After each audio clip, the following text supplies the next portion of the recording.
I'm Jose Ocampo, and I will talk about conventional theories that also apply for the inclusion of deaf learners.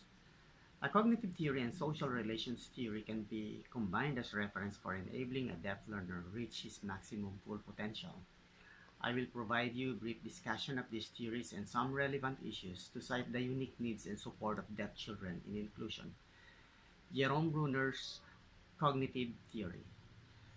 Jerome Bruner's modes of representation are the ways in which information or knowledge are stored and encoded in memory. There is an inactive mode, an iconic mode, and a symbolic mode. When a deaf has little knowledge of sign language, the idea of formal education that is being done in conventional manner aggravates his unpleasant situation. Classes are facilitated by teachers who mostly are hearing, and their training, including their usual practice, is to prepare and deliver lessons for hearing students. Then it becomes more complicated when deaf children get integrated in the class because even teachers suffer from doing exhaustive preparations. Basically, signs and words have different implications for a deaf learner. These teachers may also fail to fully adjust because they lack knowledge of the culture of deaf children. At this point, it becomes imperative to look at another theory which may provide an idea on how to adjust towards better understanding of a deaf as a learning individual. Pierre Bourdieu's field theory. The unwritten rule saying that the deaf should be confined only to a house deserves a second look. There are other ways by which he can express himself. After all, a deaf learner, especially who knows sign language, can convey the message of what he thinks or feels. Probably in a classroom where a sign language interpreter can be assigned, even perhaps combined with conventional learners, the deaf can absorb the lesson and relate with his classmates and teacher.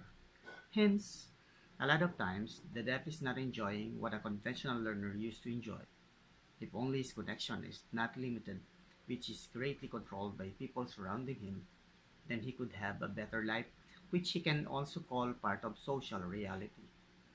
One way of increasing the size of his network is through inclusion.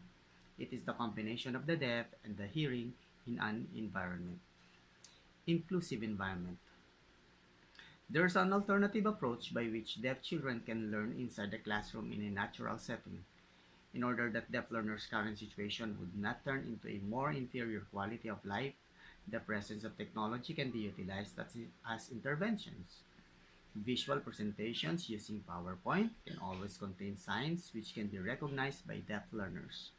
However, these signs composed of pictures, symbols, including numbers or letters, can be referred to some helping professionals in the school in order to say that the PowerPoint material is adequate for deaf learners.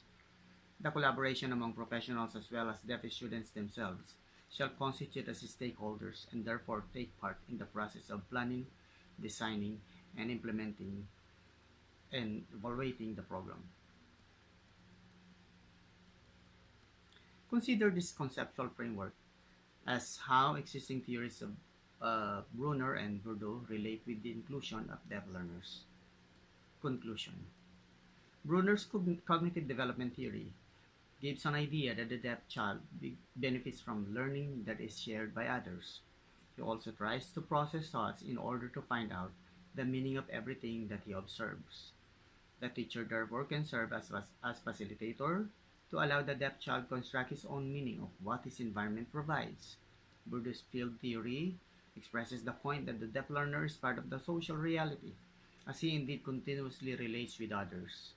The people surrounding the deaf learner can influence his upbringing and potentialities. Social networks shall be continuously built to support the growing membership of the deaf community. The theories of Brunner and Bourdieu provide a reservoir of knowledge leading to the greater understanding towards deaf as learners. Hence, the advocacy for deaf learners in an inclusive environment deserves everybody's consideration for promotion. Thank you and good day.